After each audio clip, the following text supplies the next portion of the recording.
यहाँ के लेखेको छ 16 पद 5 अध्यायको पहिलो थेसलोनिकेको पुस्तक 5 अध्यायको 16 पदबाट। यहाँ सबैले सुन्नु ध्यान दिएर।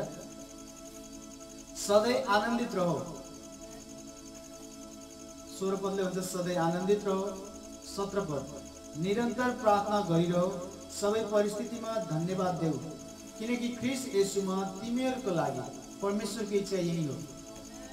आमेन। जति व्यक्ति परमेश्वरको इच्छाबाट टाढा गइसकेछन् नि, तिमीले पश्चाताप गरेर प्रभु म आफ्नो पाप क्षमा गर्छु, मलाई धुनुहोस् तपाईँको रगतले, अनि धन्यवाद येशू भन्न थाल्यो भने त्यो त्यही पलबाट परमेश्वरको इच्छामा आइसक्छ। के लेखेको छ? परमेश्वरको इच्छा हाम्रो जीवनको लागि उहाँलाई धन्यवाद दिने। मान्छेहरू परमेश्वरको इच्छाबाट टाढा जान्छन् धन्यवादी हृदय नभएर। बुझ्नुहुन्छ?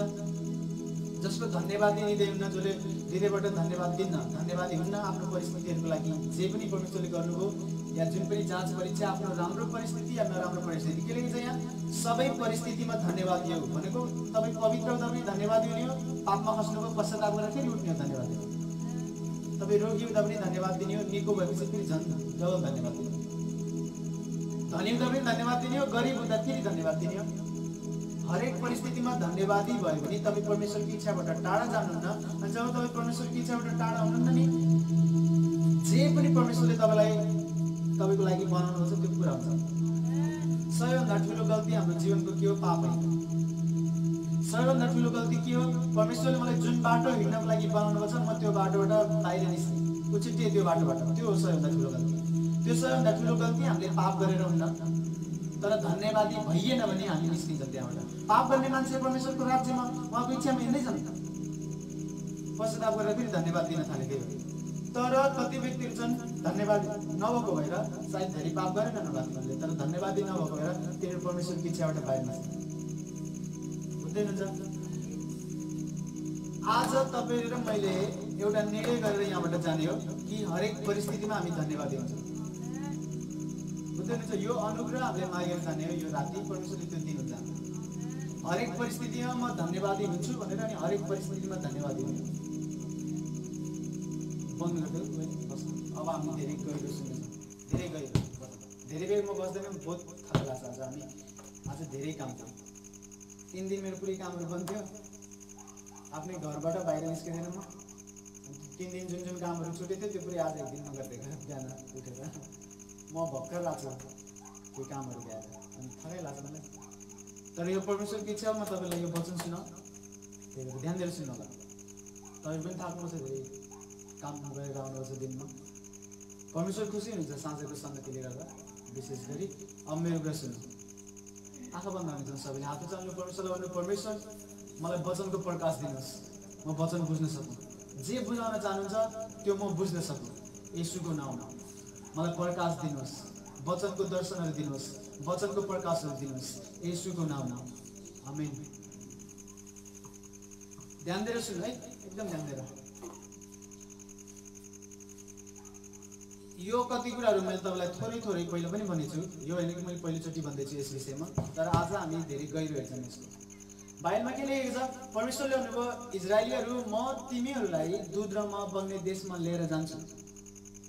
दुध र मह बग्ने देशमा म तिमीलाई लिएर जान्छु।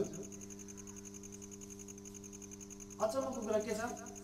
मरुभूमिबाट भएर लिएर जानुहुन्छ परमेश्वरले। गएको हप्तामा तपाईँलाई धेरै सिकाए त्यसबारेमा। मरुभूमिबाट भएर लिएर जानुहुन्छ, अनि तिनीहरूसँग अलिअलि मात्रै हुन्छ, धेरै हुन्न, अलिअलि मात्रै हुन्छ, तर तिनीहरूसँग परमेश्वर हुनुहुन्छ। परमेश्वर अगाडि हिँड्दै हुनुहुन्छ, आगोको खामोमा, बादलको खामोमा। तिनीहरूले आँखाले देख्दैछन् परमेश्वर हाम्रो सामने, हामीभन्दा अघि हिँड्दै हुनुहुन्छ, हामीलाई बाटो देखाउँदै। तिनीहरू त्यो कुरामा धन्यवादी नभए, उनीहरूले आफ्नो परिस्थिति हेरेर धन्यवादी हुँदैन। परमेश्वरले जब तपाईँले र मलाई मरुभूमिबाट लिएर जानुहुन्छ, जाँचबाट भएर लिएर जानुहुन्छ, उहाँले भन्नुहुन्छ कि म यहाँ छु, तँलाई पुगेन, अभाव छ, मुस्किलले चलिरहेको छ तेरो, तर म यहाँ छु। तैँले आफ्नो अभावलाई हेरेर मलाई धन्यवाद दिन छोडिस् भने मेरो इच्छाबाट निस्किन्छ तपाईँले। बुझ्दै हुनुहुन्छ?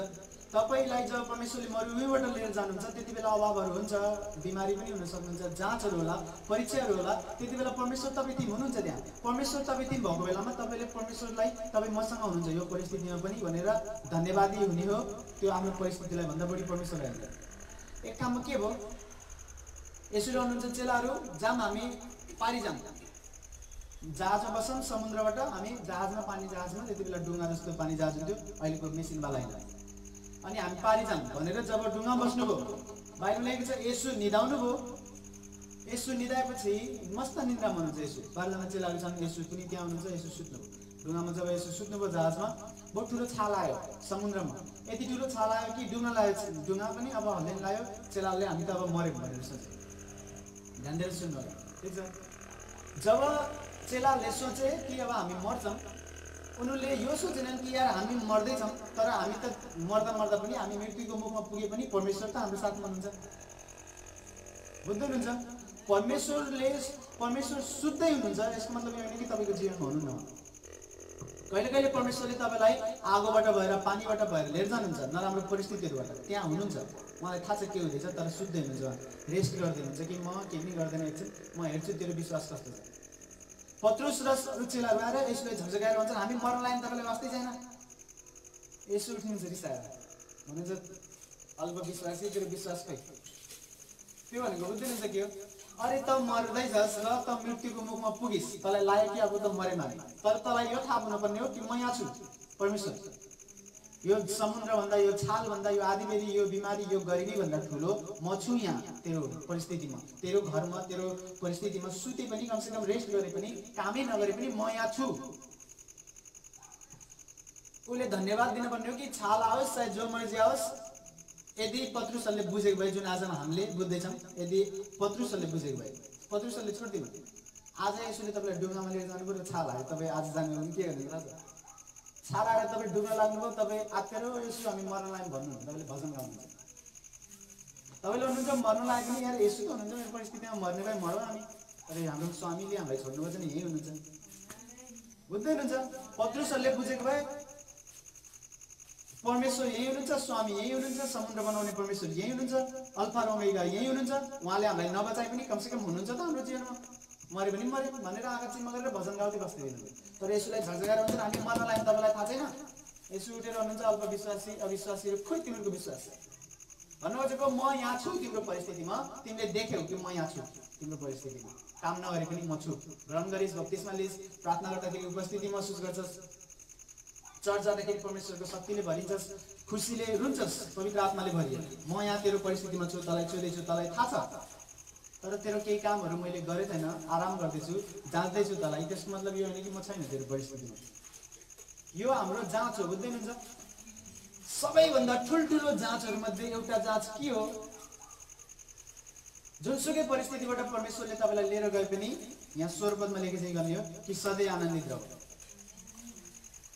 सबैभन्दा ठुलो जाँच के हो? नराम्रो परिस्थिति छ तर तपाईँ आनन्दित हुनुहुन्छ, खुसी हुनुहुन्छ। दुखी, नराम्रो, अप्ठ्यारो परिस्थितिहरूमा पनि तपाईँले आफैलाई, यहाँ के लेखेछ? सधैँ आनन्दित हो भनेको निर्णय गर्ने हो हामीले, यो आज्ञा हो, बुझ्दै हुनुहुन्छ? फिलिङको कुरा होइन। परमेश्वरले जब आनन्द भन्नुहुन्छ, जो आनन्द, त्यो फिलिङको कुरा होइन, त्यो डिसिजनको कुरा हो, निर्णयको। निर्णय भनेको मैले निर्णय गर्ने हो कि जो मर्जी होस् म आनन्दित हुन्छु। आनन्दित तपाईँ र म कसरी भन्छ? सबैभन्दा ठुलो जाँचहरूमध्ये, सबैभन्दा ठुलो जाँचहरूमध्ये, विश्वमा, सबै दुनियाँमा परमेश्वरको महान दास या सानो विश्वासी सबैलाई हुने सबैभन्दा ठुल्ठुलो जाँचहरूमध्ये एउटा जाँच के हो? परिस्थिति आउँछ अनि हेर्नुहुन्छ कि यो आनन्दित छ किन यो परिस्थितिमा। सद्रक, मेशक र अबेदनगोको हात बाँधिदिए, तिमीले किन मैले बनाएको यति ठुलो देवताको अगाडि दण्डवत गरेनौ, झुकेनौ भनेर राजा रिसाएर हात बाँधिदियो अनि भन्छन् म फालिदिन्छु आगोमा तिमीलाई। सद्रक, मेशक, अबेदनगोले भन्छन् हाम्रो परमेश्वरले बचाउन सक्नुहुन्छ इच्छा भयो भने। यति शक्ति छ हाम्रो परमेश्वरमा, उहाँले हामीलाई आगोबाट बचाउनुहुन्छ। यदि उहाँको इच्छा छ भने उहाँले आगोबाट बचाउनुहुन्छ, तर उहाँले बचाए पनि नबचाए पनि हामी त झुक्दैनौँ, हामी त मर्न तयार छौँ। उहाँले चाहे भने बचाउनुहुन्छ, हामीलाई थाहा छैन बचाउने हो कि बचाउनेन, तर उहाँले चाहे भने सक्नुहुन्छ बचाउन। तर उहाँले बचाए पनि नबचाए पनि हामी झुक्दैनौँ, हामीले उहाँलाई पाइसक्यौँ, अब मर्ने पनि उहाँसँगै हो। आगोमा जब फाल्दियो, बाइबलमा के लेखेछ? पढ्नु हो भने दानियलको पुस्तकमा, तिनीहरूले भजन गाउँदै थिए, आराधना गर्दै थिए, स्तुतिको भजन गाउँदै थिए आगोमा। भन्नु खोजेको हे परमेश्वर, आगोबाट भएर जाँदैछन्, तपाईँलाई हामीले देखेको छैनौँ आगोमा, कहिले पनि देखेको छैनौँ, आगोमा नदेख्दै तिनीहरूले गाउँदैछन् भजन। भन्नु खोजेको हाम्रो जीवनमा तपाईँ हुनुहुन्छ, चाहे हामी मरौँ तपाईँ हुनुहुन्छ।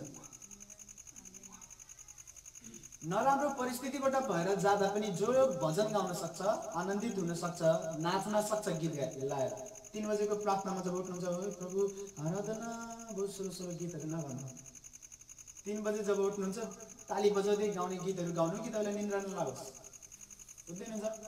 प्रभुमा आनन्दित हुने भनेको के हो? नराम्रो परिस्थितिहरूमा तपाईँ गाउनुहुन्छ, बजाउनुहुन्छ, नाच्नुहुन्छ प्रभुको लागि, त्यो तपाईँ आनन्दित हुनुहुन्छ। तपाईँले बहुत ठुलो जाँच जित्नुहुन्छ, बहुत ठुलो जाँच। तपाईँको जीवनमा हुने सबैभन्दा ठुल्ठुलो जाँच, त्यस्तोभन्दा ठुलो जाँच अरू छैन। अरू पनि केही छ, तर सबभन्दा ठुल्ठुलो जाँचहरूमध्ये त्यो पर्छ कि यो परिस्थितिबाट भएर यो जाँदैछ, यो खुसी छ कि नै यो नराम्रो परिस्थितिमा। यो परिस्थितिले गर्दा त्यो दुःखी छ, तर दुःखमा पनि नाच्दैछ, खुसी हुँदैछ, ताली बजाउँदैछ, रमाउँदैछ, गाउँदैछ, त्यसले जित्दैछ त्यो परिस्थितिलाई, बुझ्दै हुनुहुन्छ। यो जाँच हो हाम्रो जीवनको। जसले यो जाँच पास गर्यो त्यसको नाम पृथ्वीको पनि फेमस मान्छेहरूमा लेखिन्छ, किनकि त्यसको जीवनबाट बहुत ठुलो काम गर्नुहुन्छ परमेश्वरले, अनि स्वर्गमा पनि बहुत महान हुन्छ त्यो, बुझ्दै हुनुहुन्छ। मैले मजाक गरेको होइन, मेरो आफ्नो जीवनबाट भन्दैछु, मैले व्यक्तिगत जीवनबाट, सुन्दै हुनुहुन्छ। आज के निर्णय गर्ने हो कि जे सुकै होस्, हरेक परिस्थिति होस्, हामी धन्यवाद दिन रोकिन्नौँ। हामी कोसिस गर्छौँ कि हामी जसरी पनि आनन्दित हौँ, बुझ्दै हुनुहुन्छ।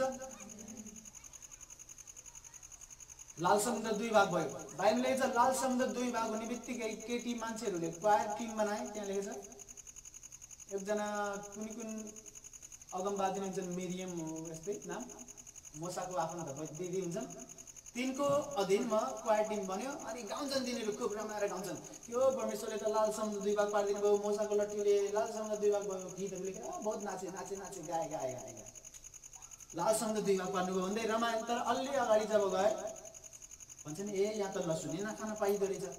इजरायलमा त बहुत लसुन खान्थेन, हामीले लसुन नै खान पाएनन् नि।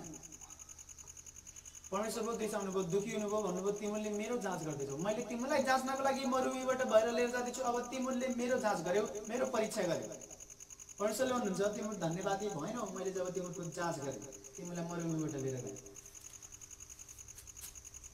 परमेश्वर बादलको खामुमा हुनुहुन्छ, लसुन खान पाएनन्, तर बादलको खामुमा मलाई मेरो कपडा खोज्नु, मेरो पानी खोजिदिनु, मेरो सबै खोजिदिनु, तर मलाई परमेश्वर दिनु जो मेरो सामने डेली खडा होस्, बादलको खामुमा, आगोको खामुमा। मैले खाना नै खान छोडिदिन्छु, मर्छु यतिकै भोगे। तिनीहरू लसुनको लागि कि खाना पाइरहेका छन्, पानी पनि मिल्यो, कहिले कुन ठाउँमा लसुन हुन्न, कुन ठाउँमा पानी हुन्न, प्रार्थना गरेर माग्ने होइन कि परमेश्वर हामीलाई यो दिनु त्यो दिनु, होइन। परमेश्वर हुनुहुन्छ सामने, हिँड्दै हुनुहुन्छ डेली बादलको खामुभित्र, आगोको खामुभित्र, आफ्नो शरीरलाई, आफ्नो महिमित शरीरलाई नदेखाएर बादलको खामुमा, आगोको खामुमा आफैले लुकाएर हिँड्दै हुनुहुन्छ। उनीहरूले देख्दैछन् कि यो बादलभित्र परमेश्वर हुनुहुन्छ, यो आगोको खामुभित्र परमेश्वर हुनुहुन्छ, तर भन्दैछन् लसुन के धन्यवादी नभएर।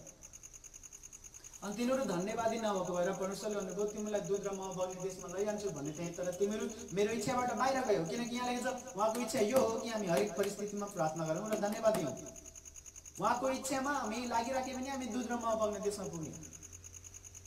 दूध र मह बग्ने देश भनेको हाम्रो लागि जुन प्रतिज्ञा गर्नु छ परमेश्वरले, यसलाई मैले यो बनाउँछु, यसको परिवारलाई म यो गर्छु, यसको जीवनमा यो गर्छु, यसको भविष्यमा यो गर्छु, त्यो जुन हाम्रो लागि परमेश्वरले बनाउनु पर्छ, हामी त्यहाँ पुग्छौँ जब धन्यवादी जीवन हुन्छ हाम्रो, बुझ्दै हुनुहुन्छ। धन्यवादी जीवन भनेको आफ्नो सबै परिस्थितिहरूको लागि धन्यवादी हो भनेको। तपाईँ अप्ठ्यारोमा हुनुहुन्छ, प्रार्थना गर्दै हुनुहुन्छ परमेश्वर मलाई यो अप्ठ्यारो परिस्थितिहरूबाट निकाल्नु, अनि भन्नु परमेश्वरलाई धन्यवाद तपाईँलाई, म जुन परिस्थितिबाट भएर गए पनि तपाईँ मेरो साथमा हुनुहुन्छ, यो परिस्थितिको लागि धन्यवाद, चाहे त्यो नराम्रो होस् परिस्थिति। अनि पछि परमेश्वरले तपाईँलाई यति राम्रो परिस्थिति दिन थाल्नुहुन्छ नि, तपाईँको मन झन् खुसी हुन्छ धन्यवादी जीवन बिताउनको लागि। परमेश्वरले हुनुहुन्छ नराम्रो परिस्थितिमा धन्यवादी भयो, यो वफादार छ, अब यसलाई राम्रो परिस्थितिहरू दिनु ताकि यसले मलाई झन् धन्यवाद दियोस्। परमेश्वरलाई ध्यान दिनु, यो नबिर्सोस्, तपाईँको दिमागबाट यो नचोरोस् शैतानले। परमेश्वरलाई धन्यवाद दिने व्यक्तिहरू बहुत मनपर्छ। यसुले भन्नुभयो ओ कुष्ठरोगीहरू कहाँबाट आयो? 10 जना हुन्छन् एकैचोटि, भन्छन् हामी कुष्ठरोगी हो, औषधि गरेर पनि सन्चोन्न, समाजबाट एक्लै बस्नुपर्छ, हामीलाई छोइन्न कोही मान्छेहरू हामीबाट। यसुले भन्नुभयो ठिक छ, तिमीहरू 10 जना पुजारी कहाँ जाऊ, आफैलाई देखाउन, पुजारीले तिमीलाई हेर्छ र तिमीहरू शुद्ध हुन्छौ। त्यो दिन पुग्दै बाटोमै निको हुन्छ। 10 जना कुष्ठरोगीहरूले उहाँको आज्ञा मानेर आमिन भनेर जान्छन्। जब 10 जना हिँड्दै जान्छन्, बाइबलमा लेखेको छ 10 जनै निको हुन्छन्, पुजारी 3 जना भन्दा पहिला। अनि पुजारीले चेक गर्नुपर्ने हो कि त शुद्ध भइस, अब मान्छेहरूसँग मिलेर बस्न सक्छस्, तँलाई मैले शुद्ध घोषित गर्छु। त्यति बेला पुजारीहरूले घोषणा गर्थे कि यो अशुद्ध हो, यो शुद्ध हो। अनि जब 10 जनालाई पुजारीले भने तिम्रो शुद्ध घोषित भइसक्यौ, अब जाऊ समाजमा मिलेर बस, तिमीलाई मान्छेले छुँदाखेरि पाप लाग्दैन, के पनि अब नर्मल जिन्दगी बिताऊ। अनि 10 जना मध्ये 2 जना आउँछ फर्केर, येशूलाई रोएर मन खोलेर धन्यवाद दिन्छ कि येशू स्वामी तपाईको वचन अनुसार हामीले गर्यौं, हामी निको भयौं। येशूले दुःख मानेर भन्नुहुन्छ मैले निको पारेको त 10 जना हो, बाँकी 8 जना खोइ? बाँकी 8 जना किन धन्यवाद दिन आएनन् मलाई? सुन्दै हुनुहुन्छ? येशूले धन्यवादी जीवन बहुत मन पराउनुहुन्छ। एउटा भाइ थियो यहाँ शीतलपाटीको, दुष्ट आत्माले भूत आत्माले काम गरेको भएर उसको घरमा त्यो गवाई छ, सायद इन्टरनेटमा नि होला। उसको घरको जनावरहरू मर्थ्यो, लगातार 3-4वटा जनावरहरू मर्यो, भैँसीहरू, बुझ्दै हुनुहुन्छ? अनि उसको ठुलबाको छोरा मर्यो, उसको ठुलबाको कुनीको आफन्त 2 जना मान्छे पनि मरे, बाख्राहरू मर्थ्यो, जनावरहरू मर्थ्यो। अनि त्यो पनि मर्न लाग्यो। अक्सिजन लाउँथ्यो, घरमै बसेर 18 घण्टा दिन्थ्यो। शीतलपाटीको भाइ दुब्लो पातलो भइसकेको थियो, दिनमा 18 घण्टा अक्सिजन लाउँथ्यो त्यसले। अनि हामीलाई भन्नुभयो एकजना दिदीले, अनि हामी गयौँ प्रार्थना गर्न। हामीले प्रार्थना गरेको अर्को दिनबाटै त्यसको अक्सिजन घट्न थाल्यो। 18 घण्टा लाउनेले अब 3-4 घण्टा मात्रै लाउँथ्यो। 1-2 हप्ता चर्च आयो, चर्च आएपछि ठिक भयो, त्यो अक्सिजन छोडेर ठिक भयो, काममा जान लाग्यो, मोटायो केटा। अनि हामीले भेट्थ्यौँ बेला बेलामा त्यसलाई बाटोमा। अनि भन्थ्यौँ भाइ शनिबार आऊ बेला बेलामा, तिमीलाई रोग लाग्यो होइन, भूतले तिमीलाई दुःख दिएको थियो, भूत नफर्केर आओस्, त्यो भएर तिमी शनिबार आऊ, प्रार्थना भइरहेको छ, भजन भइरहेको छ। मेरो त शनिबार पनि काम गर्छु दाइ, म त 7को 7 दिन काम गर्छु, जब गर्छु, ड्युटी गर्छु, के बाहना गर्छु। हामीले भने आफ्नो त आफ्नो जिन्दगी हो, तर हाम्रो इच्छा चाहिँ तिमी आएको भए हुन्थ्यो बेला बेलामा, हरेक शनिबार नभए पनि कुनै बेलामा। आएन, आउँदै आएन, निको भयो, एकचोटि गवाई दियो। अनि त्यसपछि लगभग 1 वर्षभन्दा धेरै आएन सायद मेरो विचारमा, मलाई थाहा छैन 1 वर्ष भयो कि भएन, तर गएको वर्षको जाडोको हो, अब यो वर्ष सायद 1 वर्ष हुन लाग्यो। उसको बारेमा भर्खर सुने मैले 2-3 दिन पहिला, एकदम सिरियस छ रे बिमारी, मोटाएर केटाले काम गर्थ्यो 7को 7 दिन, 1 दिन पनि रेस्ट नै, चर्च पनि नआउने। जब मान्छे धन्यवादी हुन्न, शैतानले चोर्छ त्यसको जीवनबाट जे परमेश्वरले दिनुभयो। किनकि त्यो मेरो कुरा सुन्नु, तपाईँ धन्यवादी जीवन बिताएर परमेश्वरको इच्छामा हिँड्नुहुन्छ र धन्यवादी जीवन नबिताउने बित्तिकै परमेश्वरको इच्छाबाट टाढा जानुहुन्छ भने को आउँछ तपाईँको जीवनमा? शैतान नआएर को आउँछ? परमेश्वर तपाईँको जीवनमा हुनुहुन्थ्यो जबसम्म तपाईँ धन्यवादी जीवन हिँड्दै हुनुहुन्थ्यो। तपाईँले धन्यवाद जीवन हिँड्न छोडिदिनु भयो, परमेश्वरले भन्नुभयो धन्यवादी छैनस्, अब मेरो बाटोमा त छैनस् त, तेरो बाटो अर्कै भयो, परमेश्वरको बाटो अर्कै भयो, तपाईँको अर्कै। जब तपाईँको बाटोमा परमेश्वर हुनुहुन्न त को हुन्छ? शैतान आउँछ नाच्दै, पुच्छर हल्लाउँदै, सिङ ठाडो पार्दै, ओहो आइयो आइयो आइयो, हामी त ल ल ल ढोका खोल ढोका खोल।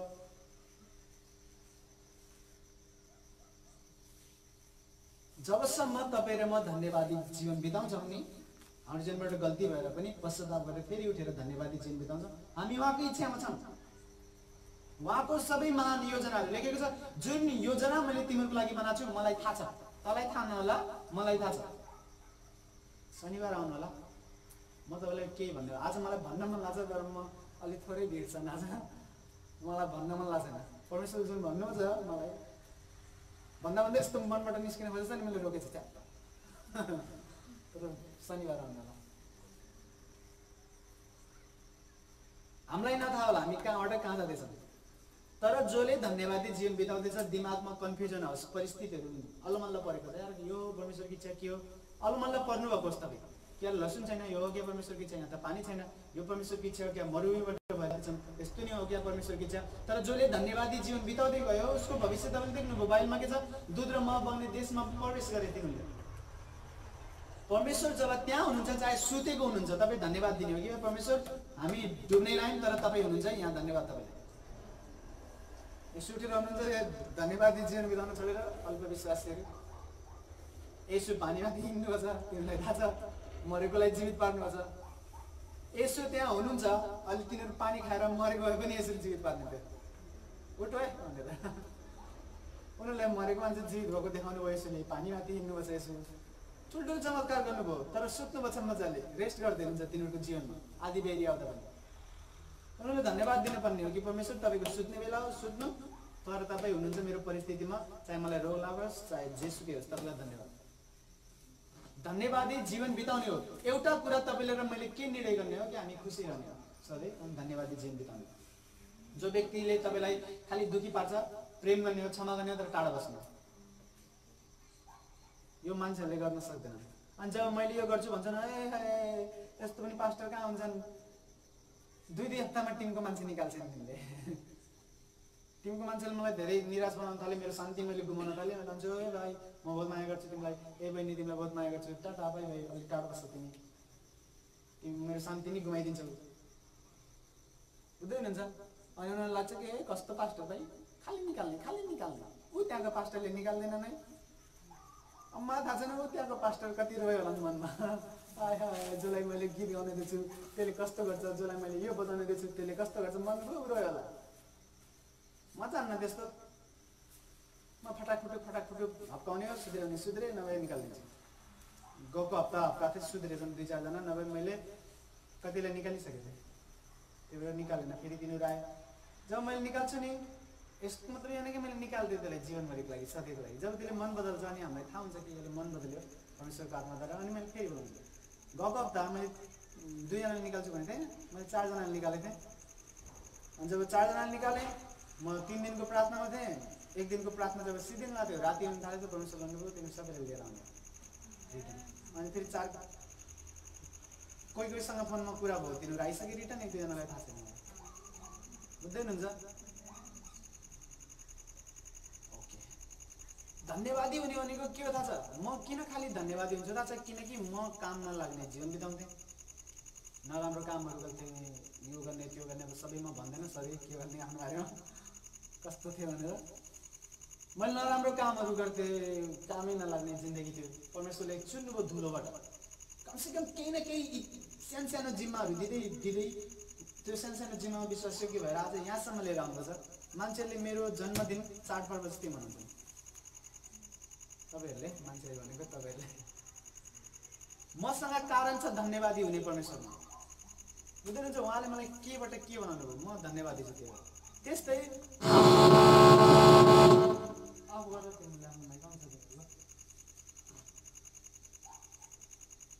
माइकमा त पार्दैन कसैले भनेको मैले, मजा गरेँ।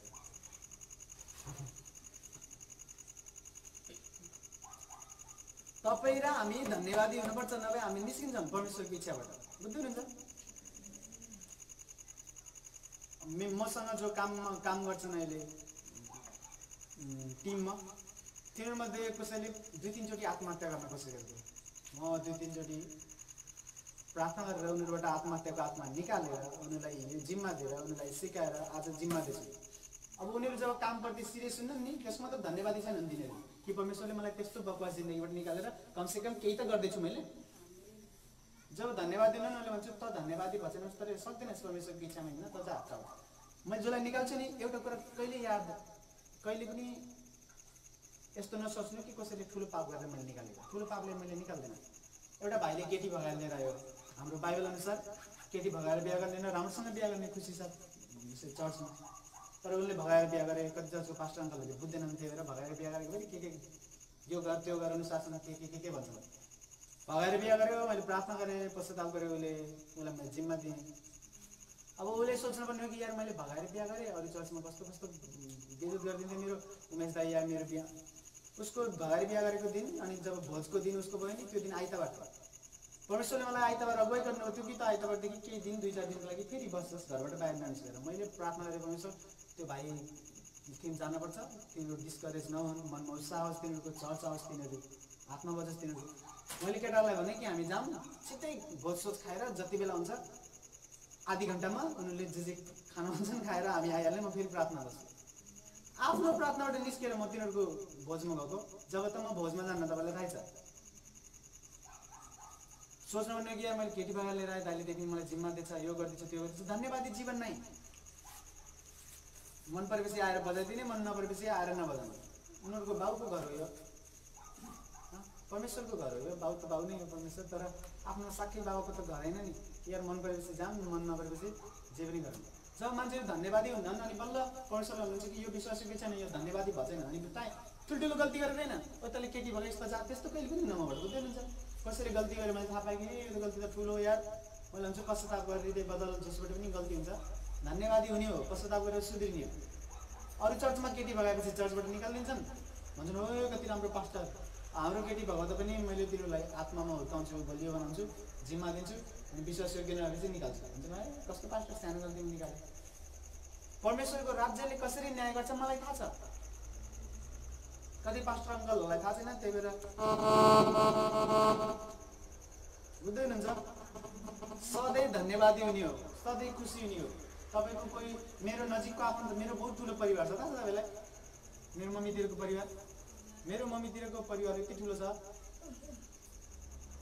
बहुत ठुलो हाँस्नुहुन्छ तपाईँ हाम्रो हजुरबाको 6वटा छोरा हुन् 10वटा छोरी 16जना बुझ्नुहुन्छ मेरो बहुत धेरै आफन्तहरू छन् तर ती कति धेरै आफन्तहरूले मेरो खालि मन दुखाउँछन् भेट हुने यतिकै बुझ्नुहुन्छ मेरो आफ्नै खुन भए पनि उनीहरूले मेरो मन दुखाउँछन् त्यही भएर मैले उनीहरूलाई प्रेम गर्छु बिमारी हुँदाखेरि प्रार्थना गर्छु तर म टाढै बस्छु म चाहन्न कि परमेश्वरले भन्नुहुन्छ सधैँ आनन्दित हो मैले यो गुमाउँ सधैँ आनन्दित हुनको लागि त्यो व्यक्तिले मलाई आनन्दित हुनै दिन्न म त्यसलाई भेट्यो भने के भनेर मेरो मन दुखाउने खोज्छ भने म टाढा बस्ने त्यसबाट किनकि मलाई आज्ञा छ म आनन्दित हुने अब मान्छे डरपोकहरू के भन्छन् अरे मलाई के भन्ने होला त्यसले के सोच्छ तपाईँले परमेश्वरको आज्ञा सोच्नु सबैभन्दा तपाईँको साथी होला कोही साथी भनेको एउटै स्कुलमा पढेको साथी भयो बेस्ट फ्रेन्ड नभए पनि खालि मन दुखाउला त्यसले प्याचे भनेर टाढा बस्ने हो तपाईँ आनन्दित हुने हो भने बुझ्दै हुनुहुन्छ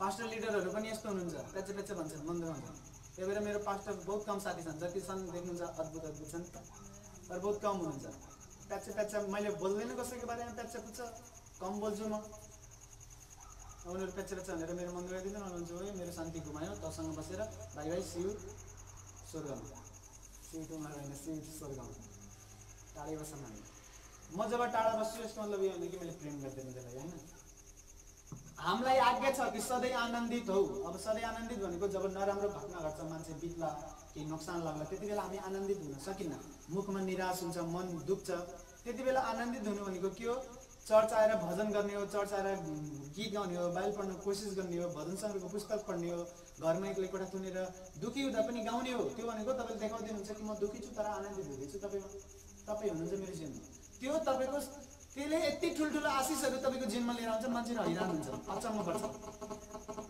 बुझ्दैन मान्छेहरूले भन्छन् हैरान होइन भक्ला हुन्छन् तिनीहरू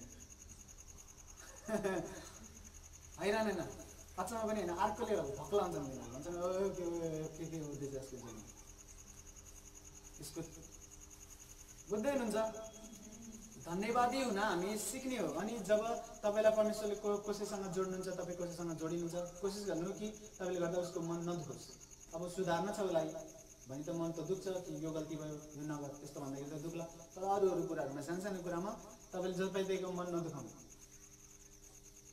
मैले गर्दा त बहुत मन दुख्छ किनकि मलाई यस्तो इच्छा छ परमेश्वरको खडा हुने बोल्दिनँ फटफट अनि कहिले यताबाट मन दुख्छ कहिले यताबाट त्यो परमेश्वरको वचन अनुसार तपाईँको सुधारको लागि मात्रै हो बाँकी मेरो पर्सनल केही पनि छैन बुझ्दै हुनुहुन्छ अब हामी गहिरो जाँदैछौँ यतिसम्म बुझ्यो जे मैले भन्दैछु एउटा निर्णय तपाईँले के गर्ने हो कि म सधैँ धन्यवादी हुन्छु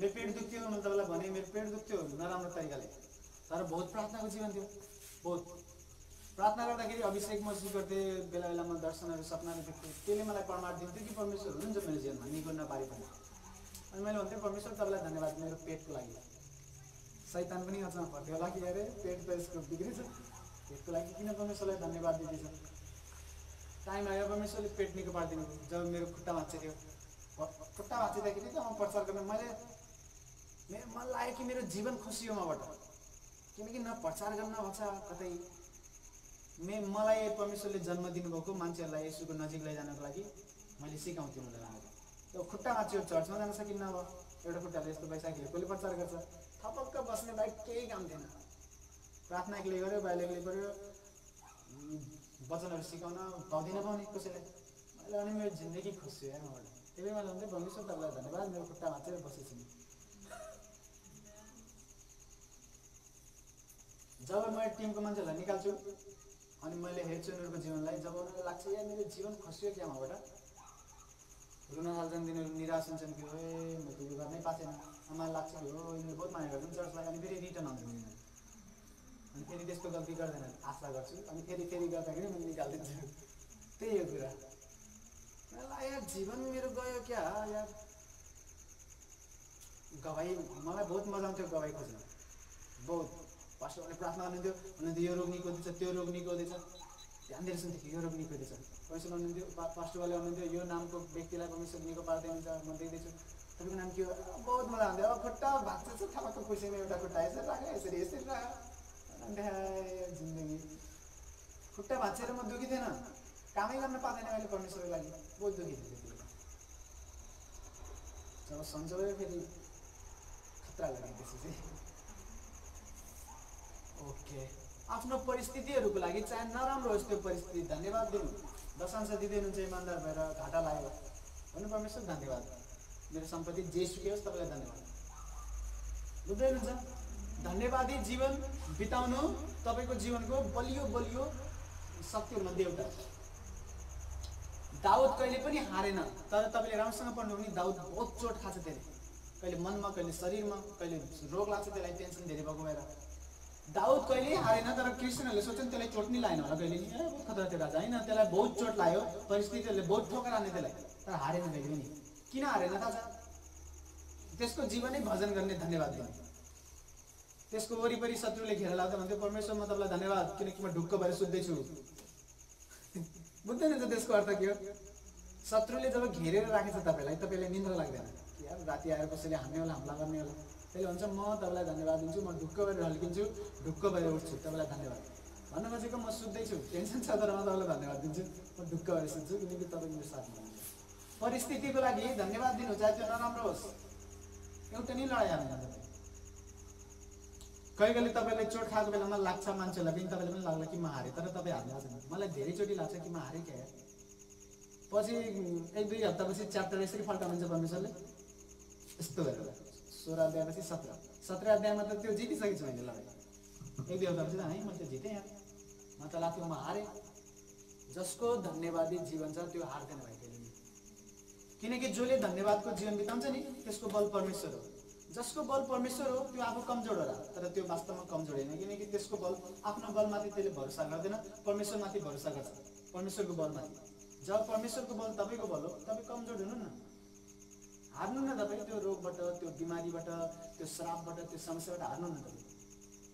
तपाईँको अगुवा हारे छैन म, मलाई कतिचोटि लाग्छ कि म हारेँ क्या, मेरो खुट्टा भाँचिँदा, मेरो पेटको रोग न, मेरो कम्मरको रोग न। कति अगुवाले पनि प्रचार गर्नुहुन्छ, पास्टरहरूलाई रोग लाग्ने यो त परमेश्वरको इच्छा होइन, यत्तिकै बाइबल थाहा छैन, पास्टरहरूलाई रोग लाग्ने हुन्न, यो परमेश्वरको इच्छा होइन। अब किनकि यार तपाईँ पास्टर हो, तपाईँलाई रोग लागेन, यसको मतलब यो होइन कि तपाईँलाई जसरी परमेश्वरले जाँच दिनुहुन्छ हामीलाई पनि त्यस्तै जाँच्नुहुन्छ। कसैलाई रोग आउन दिनुहुन्छ, अयुबलाई रोग आयो, कहाँबाट आएको? परमेश्वरले अनुमति दिएको न रोग आउन? होइन, थाहै छैन वचन केही पनि, एकदम बताउनै कहाँबाट के बोलिदिनुहुन्छ कि पास्टरले रोग लागोस्, उनीहरू बिमारी हुन्, यो परमेश्वरको इच्छा होइन। अनि सबैले उमेश दाई त बिमारी छन्, अरे यो त परमेश्वरको इच्छा होइन कि पाप गरे क्या उमेश दाईले? मैले पाप गरे पनि म क्षमा मागिहाल्छु त्यतिखेर, उत्तिखेरै मेरो पाप आज भयो भने रातिसम्म परमेश्वर क्षमा गरिदिनुहुन्छ। किन? किनकि म बस्छु परमेश्वर भन्छु, म पापी हो, म धर्मी हो, मलाई दिनुहोस् तपाईँको रहस्य। बाइबलले लेखेको छ, जब हामीले पश्चाताप गर्ने बित्तिकै धन्यवादी जीवन बिताउँछौँ नि, हामी चाहे उहाँको इच्छाबाट धेरै टाढा गइसकेको हौँ, समातेर फेरि ल्याइदिनुहुन्छ, भन्नुहुन्छ त धन्यवादी भइस् त मेरो इच्छामा आइस्। कसैले तँलाई दोष लाउन पापको लागि, बुझ्दै हुनुहुन्छ? बाइबलमा लेखेको छ, अयुब बिमारी भए, अब्राम महान अगमवक्ता, परमेश्वरसँग आउने सामने बोल्थ्यो, तिनको श्रीमती बिमारी थियो, बच्ची जन्मिँदैन, तिनको बच्ची हुँदैन, बाजी धेरै वर्षसम्म। ए परमेश्वरले त रोगी ल्याउनु न, पास्टर निको नि रोग लाग्नु हुँदैन हो। तपाईँलाई रोग लागेन, धन्यवादी हुनु, जे पनि त्यही प्रचार गर्नुहुन्छ। तपाईँलाई रोग लागेन नि, तपाईँले धन्यवाद दिने परमेश्वरलाई कि परमेश्वर म स्वस्थ छु, सेवा गर्दैछु तपाईँको राम्रोसँग। अब जसलाई बिचरा जाँच छ रोगैबाट, अयुबलाई जाँच थियो, उसको श्रीमतीलाई जाँच थियो कि सन्तान दिन्छु भनेर ल्याउनु भयो, परमेश्वरले भने हो म तँलाई जब मेरो प्रार्थना सुरु भयो 17 वर्षको उमेरदेखि म प्रार्थना योद्धाको रूपमा परमेश्वरलाई अगाडि बढाउन थालेको।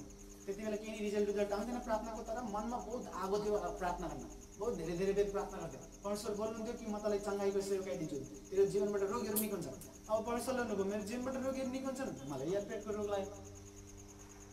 परमेश्वरले भन्नुभयो अब्राम तँलाई म सन्तान दिन्छु, बहुत धेरै सन्तान, उसको श्रीमती नै बाँच्न सक्छ। पछि सन्तान पायो त्यसले, पछि मेरो नि पेट निको भयो। तर यसको मतलब यो होइन कि परमेश्वरले जाँच गर्दाखेरि रोग ल्याउनुहुन्छ रोग, बिचरा कति पास्टर दाईहरू अङ्कलहरू छन्, उनीहरूको डिभोर्स हुन्छ किनकि यार श्रीमतीले साथ दिन खोजेको न, म गर्दिनँ सेवा तपाईँसँग भनेर, अनि मनमा ढुङ्गा राखेर रोई रोई डिभोर्स दिन्छन्। सम्पत्ति बाँड्न पर्यो, डिभोर्स दिनु पर्यो। कति पास्टर उभिन्छन् खाना भएर हजुर हो परमेश्वरको इच्छा होइन डिभोर्स होस्। तपाईँको डिभोर्स बचेन, रमाउनु बुढाबुढी बसेर। यसलाई नि पछाड्नुपर्छ। तपाईँको डिभोर्स भएन, तपाईँ रमाउने हो बुढाबुढी बसेर, परमेश्वरलाई धन्यवाद दिने हो कि मेरो डिभोर्स भएन परमेश्वर। जसको विचार उसले चाहेर डिभोर्स त दिएको, मजा आउँछ डिभोर्स गर्न। ब्रेकअप हुँदाखेरि मान्छे चर्च आउन सबै बिर्सिन्छन्।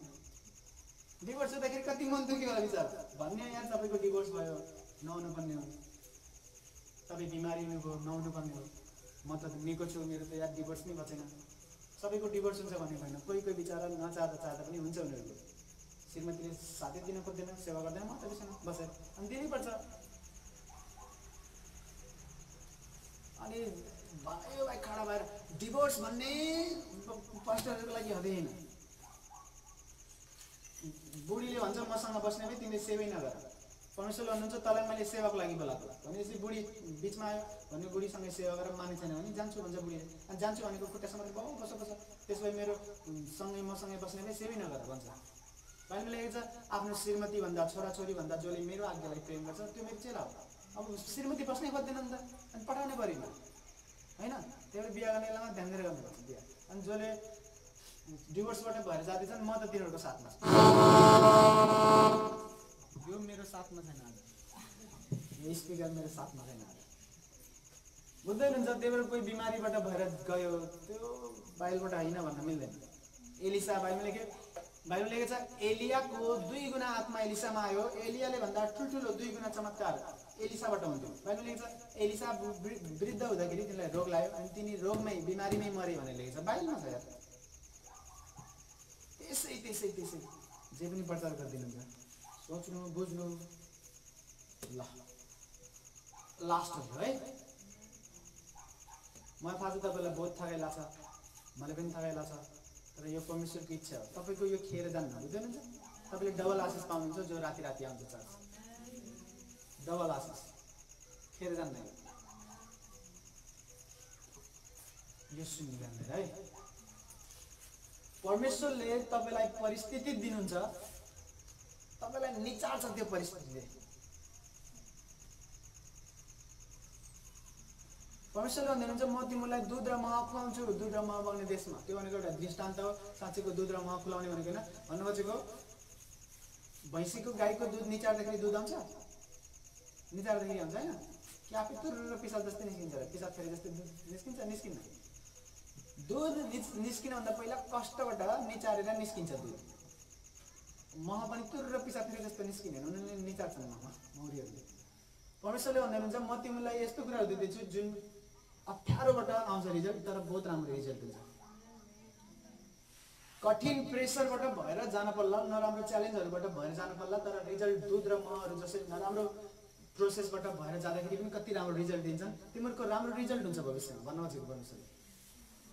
बाइबलमा लेखेको छ हामी जैतुनको मुनाहरू हो, जैतुनको वृक्षहरू हो। त्यो भनेको थाहा छ जैतुनको तेल 1000 रुपियाँ लिटर, 1400 रुपियाँ लिटर हो कि झन् धेरै हो जैतुनको तेल। जैतुनको तेल 1000 रुपियाँ या 1400 रुपियाँ लिटर बिक्छ नेपालमा। 1600 भनौँ, इन्डियामा 1000 बिक्छ मेरो विचारमा। 1400 त मान्नु नेपालमा, 1 लिटरलाई 1400 त्यो तेल त्यति महँगो। अब त्यो जैतुनको तेललाई कसरी तेल निकालिन्छ थाहा छ? जैतुनको दानाहरू हुन्छ, गेडाहरू एकदम बेसरी निचारिन्छ, त्यसलाई पिसिन्छ, एकदम पिसिन्छ, अनि त्यसबाट बेस्ट निस्किन्छ एकदम उत्तम कुरा। अनि त्यसको उत्तम कुरा 1000 रुपियाँ लिटर बिक्छ। हाम्रो जीवनमा पनि बहुत राम्रो राम्रो कुराहरू छ भित्र। परमेश्वरले देख्नुपर्छ कि बहुत राम्रो राम्रो कुराहरू यसको जीवनमा मैले राखेको छु। यसलाई परिस्थितिहरू आउँछ र परिस्थितिहरूले निचार्छ। निचारिरहेको बेलामा यो धन्यवादी भयो भने दिमागले थाहै पाएको छैन के हुँदैछ यार मेरो जिन्दगीमा, तर पनि बाइबल पढ्छ, प्रार्थना गर्छ, चर्च आउँछ, इमान्दार भएर दशांश भेटिदिन्छ, प्रतीक्षा गर्छ म माथि, त्यसले बेस्ट पाउँछ। बुझ्दै हुनुहुन्छ? बेस्ट निस्किन्छ त्यसको रिजल्टहरू। तेललाई निचारेर अनि त्यो मेरो कुरा सुन्नु, तोरी तपाईँले थाहा छ तोरी? तोरीको महत्त्व त्यति हुन्न जति तोरीको तेलको महत्त्व हुन्छ। बुझ्दै हुनुहुन्छ? किनकि तोरीको तेल एकदम निचारिएर बल्ल निस्केको त्यसको महत्त्व बहुत हुन्छ। अब त्यो तोरीको दाना हुन्छ नि त्यसको खासै महत्त्व हुन्छ। यसरी बोरामा राखेर यता हुन्छ उता हुन्छ। अब त्यही जब तोरी अब तपाईँको हातमा निर्णय छ, हाम्रो हातमा निर्णय छ। हामी तोरीको तेल जस्तो महँगो हुन चाहन्छौँ, बहुमूल्य हुन चाहन्छौँ। स्वाद आउँछ तेल भातको सब्जीमा, चिसो हुँदाखेरि मान्छेले तालुमा पनि छुच्छ हान्छन्, हात खुट्टा नि मालिस गर्छन्। तोरीको तेल त्यति बहुमूल्य हुन्छ। तपाईँ तोरीको तेल भन्न चाहनुहुन्छ कि तोरीको दाना? तोरीको दाना जति परेको हुन्छ त्योभन्दा महान बहुमूल्य रूपमा तोरीको तेल परेको हुन्छ। अब तपाईँको भेल्यु, तपाईँको इज्जत तोरीको तेल जस्तो हुने हो कि तोरीको दाना जस्तो हुने हो, तपाईँको हाम्रो हातमा छ। हामी जति धन्यवादी भयौँ नराम्रो परिस्थितिमा पनि। बुझ्दै हुनुहुन्छ? महान महान रिजल्टहरू, ठुल्ठुलो रिजल्टहरू एकदम नराम्रोसँग निचारिएर आउँछ। नराम्रोसँग दया, या मलाई माया गर्नुहुन्न क्या परमेश्वरले, दया माया नगरिकन किन यस्तो कष्ट दिँदै हुनुहुन्छ। बहुत महान आउनेवाला छ रिजल्ट तपाईँको। मैले सोच्थेँ त्यस्तो। मैले त सुरुमा के भन्थेँ म सानै छु। जब म 17 वर्षको मेरो प्रार्थना सुरु भयो, 18-19मा बिमारी भयो। मैले भन्थेँ म सानै छु, मलाई थाहा छ तपाईँ मलाई जाँचेको, तर म सानै छु, म ठुलो विषय जाँच्न पर्ने, म सानै छु। अरूको जसले सेवकाई गर्छन् उनीहरूको बिहा भइसक्यो, म खालि प्रार्थना गर्थेँ भन्दै म सानै छु परमेश्वर, म सानै छु, यस्तो उमेरमा मलाई म सानै छु। आज मेरो साथीहरू, मेरो पास्टर अङ्कल, आफन्त मेरो पास्टर बाबा पनि भोलिको तिलक दाई, सन्त अङ्कल, उहाँहरू आएर हुनुहुन्छ सानो उमेरमा तपाईँले बहुत ठुलो काम गर्नुहुन्छ जो ठुलोले पनि गर्दैन। अनि मैले मेरो याद आउँथ्यो, मैले भन्थेँ परमेश्वर म सानै छु, मलाई किन यस्तो निचार्दै हुनुहुन्छ। बुझ्दै हुनुहुन्छ? भोलि आउनु न शनिबार, म त मलाई बहुत कुन्दुली आइरहेको छ, मेरो निस्किँदैन, रोकेर राखेको छु। तपाईँ आउनु त शनिबार, परमेश्वर मलाई के भन्नुहुन्छ। ओके, मैले भन्थेँ म सानै छु परमेश्वर, यस्तो यार कष्ट यार, म सानै छु, म सानै छु भन्थेँ। प्रार्थना पनि बच्चा जस्तै गर्थेँ त्यति बेला। अहिले पनि म बच्चा जस्तै प्रार्थना गर्छु। जब म 3 बजी उठ्छु या जति बेला प्रार्थना गर्छु, ढोका थुन्छु, बच्चा चाहिँ झुन्छु, गीत गाउँदै, मजा आउँछ। बुझ्दै हुनुहुन्छ? ढोका थुनेपछि मजा आउँछ, किनकि मलाई कसैले नहेर आमाको सामने सानो दुधे बालक जस्तै बच्चा चाहिँ गाइरहेको हुन्छु, झुमिरहेको हुन्छु। मलाई परमेश्वर मैले धेरै जस्तो झ्याल ढोका बन्द गर्छु अनि म बच्चा जस्तै। तपाईँलाई मैले कतिचोटि भनेछु, मैले बहुत धेरै 100 चोटिभन्दा धेरैचोटि दर्शन देखेको छु प्रार्थना गर्दा गर्दै, कि म दर्शनमा बच्चा आउँछु एउटा सानो, अनि बच्चा पुरा नाचिरहेको छ परमेश्वरको उपस्थितिमा। आफैलाई देख्छु सानो बच्चाको रूपमा, अनि नाचिरहेको छ। बुझ्दै हुनुहुन्छ मेरो कुरा? परमेश्वरले तपाईँलाई निचार्दै हुनुहुन्छ, माया नगरेर होइन। तपाईँको हात, तपाईँ मान्नु तपाईँ परमेश्वर हो, अनि तपाईँको हातमा तोरी छ। अब तपाईँले त्यो तोरीलाई माया गर्नुहुन्छ, भन्नुहुन्छ ए तोरी हमार बेटा हमार बेटी, तोरी म तँलाई अहिले बेचेँ भने बहुत सस्तो बिक्छस् त, अहिले तँलाई कहीँ राख्यो भने त यार यो मुलाको अचारमा अलिअलि काम मात्रै लाग्छस् पिसेर अमिलो बनाउनलाई। तर मैले तँलाई कष्टबाट भएर निचारेर पिसेर लिएर गयो भने तेरो इज्जत बहुत बढ्छ। मैले तँलाई माया गरेको भएर पिस्दैछु है भन्नुहुन्छ तपाईँले। तर तोरी ल्याउँछ, हो मलाई माया गर्दैन, मलाई बहुत पिसेछ, यसले बहुत पिसेछ, घाममा सुकायो एकदम तगडा घाममा, अब पिस्दैछ मलाई, मिलमा गएर तेल पेराउन लिएर गयो। तोरीलाई लाग्छ यार माया गर्दैन यार मेरो मालिकले मलाई, मेरो स्वामीले, मेरो प्रभुले, मेरो आमाले, मेरो बाबाले, मेरो घरबेटीले मलाई माया गर्दैन यार। माया गरेको तपाईँले तोरीलाई माया नगरेको भए त घर राख्नुहुन्थ्यो बोरामा, कम बिक्थ्यो, बहुमूल्य हुन्थेन, त्यो हुन्थ्यो हुँदैन। तर त्यो तोरीको तेल कति बहुमूल्य छ, शुद्ध तोरीको तेल भनेर डुप्लिकेट दिइरहेको छन् आज, यति बहुमूल्य छ। तिनीहरूलाई त्यो शुद्ध पुरै दियो भने घाटा लाग्छ, त्यो भएर मिसाएर दिन्छ तिनीहरूले। यति बहुमूल्य तोरी कसरी त्यो बहुमूल्य भएको? त्यो दानाले त एकछिन सोच्यो कि यार मलाई माया गर्दैन मेरो स्वामीले, मेरो मालिकले, हेर त मलाई पिस्दैछ, सुकाउँदैछ, कष्टबाट भएर म जाँदैछु। कष्टको प्रोसेस सिद्धिएपछि नि कति बहुमूल्य हुन्छ त्यो, बहुत बहुमूल्य। तपाईँले केटी मान्छेले गर्छन् यस्तो, खाना बनायो भने केटाले पनि गर्छन्, यसरी काट्छन् तोरीको तेल, पोकावाला ल्यायो भने टुप्पो काट्छन् अनि खनाउँछन्, अनि खनाएपछि अलिअलि रक हुन्छ त्यहाँ, त्यो पनि यस्तो उल्टो पारेर राख्छन् कि यार अब उल्टो पारेर राखौँ, नेक्स्ट टाइम पकाउँदाखेरि यही हाल्छ, एक थोपा नि ननासोस्। किन? बहुमूल्य भएर हो कि नै, नयाँ हाल्नुहुन्थ्यो अनि फालिदिनु राइट। प्लास्टिकमा जति लाग्छ जाओस्, प्लास्टिकमा लगाएको पनि छोड्दैन मान्छेहरूले, मैले छोड्दैन, भत्काएर राखेको छ। पेमालाई भनेको न यसलाई भनेको है। पेमालाई किन दाइले यस्तो भन्दा छ बुझ्दै हुनुहुन्छ मैले स्पिकरलाई भनेको। तोरी त्यति बहुमूल्य किन छ? आज तपाईँहरूले मलाई बहुमूल्य मान्नुहुन्छ, प्रभुले मेरो इज्जत तपाईँको नजरमा ठुलो बनाउनुहुन्छ, मान्छेहरूले टाढाबाट चिन्छन्, मान्छेहरू निकाउँछन् प्रार्थनाबाट।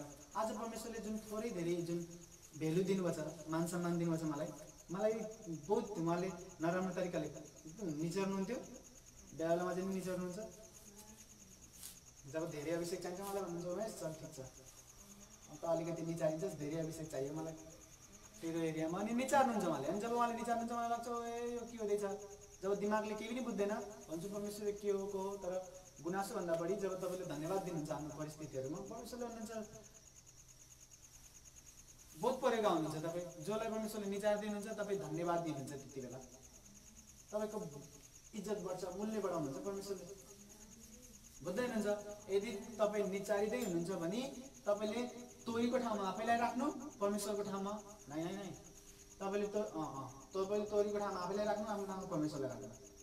म तोरीको मालिक हो, म मानौँ म परमेश्वर हो, मैले तोरीलाई माया गरेर निचारेको हो कि त्यसको इज्जत बढाउनु, यसको मान बढाउँछु, यसको इज्जत बढाउँछु। रुगा लाग्यो आफ्नो टप्लुमा लाउनु, रुगा लागोस् यसले, अरू पनि कुरा गरौँ, सब्जी पकाओस्, यसले महँगो बिकोस्। बुझ्दै हुनुहुन्छ? मैले माया गरेर निचारेको त्यसले जे सोचोस्, तर एक दिन टाइम आएपछि भन्छ बहुत राम्रो हुन्छ। बाइबलमा के लेख्छ? जसलाई परमेश्वरले प्रेम गर्नुहुन्छ त्यसलाई ताड्ना दिनुहुन्छ, किनकि आफ्नै छोरालाई परमेश्वरले ताड्ना दिनुहुन्छ। आफ्नो छोरालाई किन ताड्ना दिन्छ? किनकि यहाँ मेरो छोराको इज्जत बहुत बढोस्, बहुत मानोस्। बहुत कडा छ यो पास्टर, कहीँ नै सुनेको यस्तो। मैले तपाईँलाई हप्काएर अलिअलि निचार्दैछु नि, तपाईँको बहुत इज्जत बढ्छ। जसलाई मन पर्दैन तपाईँलाई बधाई छ, म सुध्रिनेवाला छैन। बुझ्दैन त? आज बहुत मायाले बोल्दैछु, यसको मतलब यो होइन कि अर्को हप्ता गर्नु भने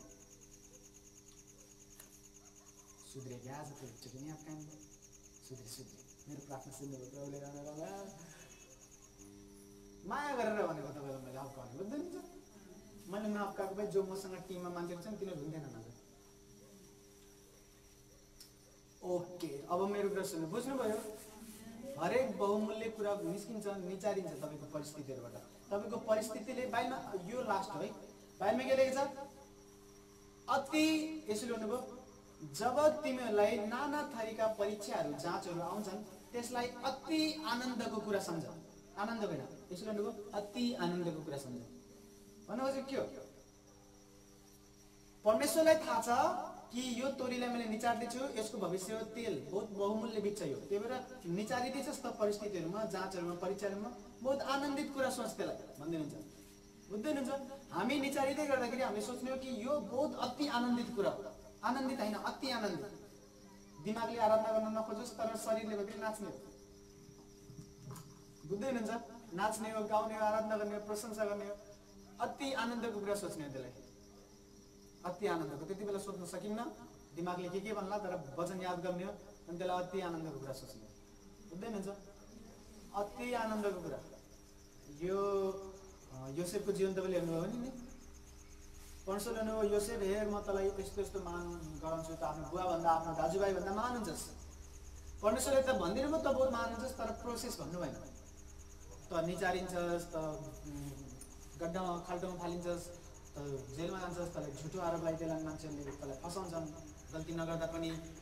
यसुले जब परमेश्वरले भन्दै हुनुहुन्छ योसेफलाई कहिले नि भन्नु भएन त्यसको प्रोसेस। परमेश्वरले भन्नुभयो तँलाई मैले महान बनाउँदैछु बस। परमेश्वरले प्रोसेस किन नभनेको थाहा छ? किनकि परमेश्वरलाई प्रोसेस भन्दा रिजल्टमा धेरै ध्यान हुन्छ। बुझ्दै हुन्छ मेरो कुरा के हो? मैले भने प्रोसेसमा भन्दा रिजल्टमा बढी ध्यान हुन्छ। मेरो तोरी आज मेसिनमा गएर पेलाउने वाला छ, एकदम कष्ट खानेवाला छ यसले भनेर तपाईँले सोच्दै तोरी बोरामा हालेर जानु न मिल। तपाईँले सोच्नुहुन्छ तपाईँ पहिले डब्बा रेडी हुन्छ, तपाईँको ग्यालन 5 लिटर 10 लिटरको ग्यालन लिनुहुन्छ, अनि तोरीको त्यो गेडाहरू बोरामा हाल्नुहुन्छ। तपाईँले सोच्नुहुन्न कि मेरो तोरी जाँदै छ है मिलमा, बहुत कष्ट हुन्छ, निचारिन्छ, यस्तो जस्तो केही पनि सोच्नुहुन्न। तपाईँको दिमागमा यो हुन्छ तोरीलाई म दिन्छु, तोरी मेसिनमा जाने बित्तिकै तेल आउँछ। तपाईँले प्रोसेस सोच्नुहुन्न। किन सोच्नुहुन्न? किनकि तपाईँलाई प्रोसेसभन्दा बढी ध्यान छ रिजल्टमा। त्यस्तै परमेश्वरलाई हाम्रो प्रोसेसहरूमा बढी ध्यान किन छैन, किनकि उहाँले हाम्रो प्रोसेसभन्दा बढी हाम्रो रिजल्टलाई माया गर्नुहुन्छ। रिजल्ट आउँदैछ यसको, यो जुन कष्टबाट भएर गए पनि यो बहुमूल्य हुनेवाला छ, यसको मान बढ्नेवाला छ, यसको जीवनबाट निको पार्नेवाला छु, यसको जीवनबाट धेरै गरिबहरूको सेवा गर्नेवाला छु भनेर उहाँले रिजल्ट हेरेर खुसी हुँदै हुनुहुन्छ, प्रोसेस हेरेर दुःखी हुनुहुन्न उहाँ। त्यही भएर परमेश्वरले भन्नुभएन कि यो चाहिँ तँलाई खाल्टोमा फालिदिन्छन् है, कहिले पनि नै भन्छु है तपाईँले त मलाई देखाउनु त म मानिन्छु, मेरो दाजुभाइहरूलाई भन्दा मान बनाउने, मेरो दाजुभाइले मलाई खाल्टोमा फाले बेच्दे, कहिले पनि त्यसले बुझ्नै सकेन। परमेश्वरले तपाईँलाई प्रोसेस कहिले कहिले देखाउनु होला, कहिले कहिले नदेखाउनु होला। तपाईँ नराम्रो परिस्थितिबाट भएर जानुभयो, परमेश्वरले त्यो नराम्रो परिस्थितिहरूमा तपाईँलाई प्रेम गर्नुहुन्छ नम्बर 1 त, तर उहाँले त्यो नराम्रो परिस्थितिहरूभन्दा बढी उहाँले त्यो रिजल्टमा ध्यान दिँदै हुनुहुन्छ कि यसको जीवनमा रिजल्ट आउनेवाला छ, त्यो रिजल्ट बहुमूल्य हुन्छ। हाम्रो प्रोसेसमा हाम्रो ध्यान छ ठिकै छ, तर हाम्रो ध्यान हाम्रो पिता जस्तै होस्। कहिले कहिले हामीले सोचौँ कि यार नराम्रोबाट भएर त जाँदैछ, तर अगाडिको रिजल्ट हेरेर कति राम्रो छ, बुझ्दै हुनुहुन्छ। जति अँध्यारो परिस्थितिबाट भएर तपाईँ जानुहुन्छ, तपाईँको उज्यालो त्यति गाढा हुन्छ, चम्किन्छ एकदम तपाईँको उज्यालो, तपाईँको जीवनबाट मान्छेले ज्योति भन्छन् यसो। त्यही भएर जब नराम्रो परिस्थिति आउँछ त्यसलाई अति आनन्दित कुरा सम्झेर धन्यवादी हुने हो, हरेक परिस्थितिमा आनन्दित हुने हो, खुसी हुने हो, बुझ्दै हुनुहुन्छ। कहिले कहिले नराम्रो परिस्थितिहरू आउँछ, त्यति बेला आराधना गर्ने, प्रशंसा गर्ने। मलाई नराम्रो परिस्थितिहरू आउँदाखेरि म 1-2 घन्टा प्रार्थना गर्छु, भजन गाउँछु, नाच्छु, झुम्छु, अनि भयो मेरो, अनि त्यो नराम्रो परिस्थिति गए, बुझ्दै हुनुहुन्छ। आनन्दित हुनुको लागि तपाईँले यो सिक्ने हो, गाउन बजाउन। आज तपाईँले र मैले एउटा बाचा गर्ने हो, एउटा निर्णय दिने हो परमेश्वरलाई कि जुनसुकै परिस्थितिले मलाई जहाँसुकै डोराओस्, मलाई थाहा छ तपाईँको योजना मेरो लागि महान हो। प्रोसेस मलाई थाहा नभए पनि, कस्तो प्रोसेसबाट भएर म जाँदैछु मलाई थाहा नभए पनि मलाई थाहा छ मेरो रिजल्ट कस्तो छ। अनि आफ्नो प्रोसेसहरूमा परमेश्वरलाई धन्यवाद दिने हो कि मेरो जीवन राम्रो हुनेछ, धन्यवाद दिने हो प्रोसेसको लागि, उहाँलाई धन्यवाद दिने रिजल्टको लागि। हरेक परिस्थितिमा आनन्दित हुने हो, धन्यवाद दिने हो, गाउने हो हरेक परिस्थितिमा भजन, बुझ्दै हुनुहुन्छ। अनि बहुत ठुलो लडाइँ जित्नुहुन्छ तपाईँले। तपाईँको शत्रुहरूले, तपाईँलाई माया नगर्नेहरूले, तपाईँको जोसुकैले तपाईँलाई सोधोस् कि ओ त्यहाँ हारेको, तपाईँ हार्नु भएको छैन, तर गाइराख्नु त भजन। 1-2 हप्तापछि परमेश्वरले बाइबलमा लेख्छ दाउद हार्यो एक ठाउँमा, तर हारेको थिएन वास्तवमा। दाउदको छोराले दाउदलाई मार्न खोज्यो अनि दाउद भाग्यो, मेरो अब्सालोमले मार्न खोजेछ, म देश छोडेर जान्छु। देश छोडेर, नगर छोडेर जब गुफातिर लुक्न भनेर जाँदै थियो, सिबी हो कि सिबा भन्ने एकजना हुन्छ, दाउदलाई गाली गर्छ, भन्छ ओ त हत्यारा होस्, तैँले विरुद्धमा पाप गरेछस् परमेश्वरको, तेरो छोराले तँलाई मार्न खोजेछ, हे तेरो कुकुर जस्तो जीवन आयो, के उसको शत्रुहरूले उसलाई मन नपराउनेहरूले सोचे कि हो हार्यो त, हेर हार्यो। 1-2 हप्तापछि हेर्न पाइन्छ अब्सालोम मर्छ अनि दाउदलाई फेरि धुमधामसाथ स्वागत गर्छन् त्यसको सिंहासनमा। एउटै लडाइँ हार्दैन त्यो, बुझ्दै हुनुहुन्छ। जब मान्छेहरूले सोच्लान् कि हो भयो यसको जिन्दगी सिद्धियो, त्यो मान्छेहरूले तपाईँको इतिहास लेख्दैन, तपाईँको भविष्य मान्छेले लेख्दैन। तपाईँको प्रशंसाको, आनन्दित हुने, धन्यवाद दिने जीवन छ भने तपाईँले आफ्नो इतिहास आफ्नो प्रार्थनाबाट, धन्यवादी जीवनबाट तपाईँले लेख्नुहुन्छ। आफ्नो जीवनको इतिहास, आफ्नो जीवनको भविष्य, आफ्नो जीवनको कथा मान्छेहरूलाई लेख्न नदिनु। उनीहरूले जे भन्छन् भन्दै जाओस्, तपाईँले आराधना गर्नु, प्रशंसा गर्नु, आफ्नो जीवनको इतिहास आफ्नो परमेश्वरमा धन्यवादी भएर तपाईँले लेख्न सक्नुहुन्छ, बुझ्दै हुनुहुन्छ। उनीहरूलाई लेख्न नदिनु, जे लेख्न चाहन्छ भन्ने हो भन्दै जाओस्, तर उनीहरूले भनेको कुरा तपाईँको जीवनमा पुरा हुन्न। तपाईँ धन्यवादी हुँदै जानु, प्रार्थना गर्दै जानु, आराधना गर्दै जानु, बुझ्दै हुनुहुन्छ। सबैले आँखा बन्द हुनेछौँ। धन्यवाद दिन्छु परमेश्वरलाई, धन्यवाद दिनु हरेक परिस्थितिको लागि। परमेश्वरलाई भन्नु, परमेश्वर मेरो परिस्थितिको लागि तपाईँलाई धन्यवाद, जुन असल कुराहरू मेरो जीवनमा छन् त्यसको लागि धन्यवाद, र जुन असल कुराहरू छैनन् मेरो जीवनमा,